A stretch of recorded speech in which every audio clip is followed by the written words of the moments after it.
Production of X-rays. The lab setup shown here was designed by Coolidge, and hence it is called Coolidge tube.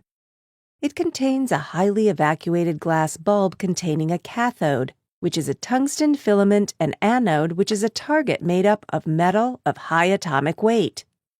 The pressure inside the bulb is maintained at 10 to the power of -6 millimeters mercury, when the cathode is heated by passing a current through it from a low-tension battery. It emits cathode rays. These rays are nothing but electrons.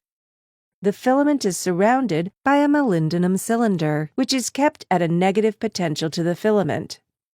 This repels the electrons further, and hence the electrons form a fine pencil beam at the center of the cylinder. This pencil beam is also accelerated by the cylinder towards the target.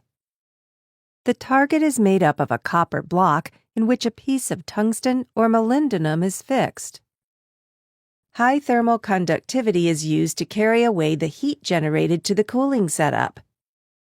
Here we use copper, which is a good conductor of heat and can take the heat away from the molybdenum metal towards the water cooling system.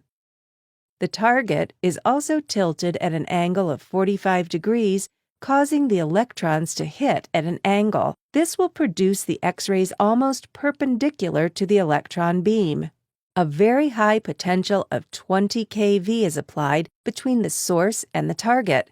Due to the high potential difference, the electrons are accelerated towards the anode and it hits the metal. When it hits, the kinetic energy is transferred to produce X-rays. The intensity of the X-rays depends on the number of electrons striking the metal target. So, if we can increase the rate of electrons emitted by the filament by increasing the current flowing through the filament, then we can increase the intensity of the X-rays.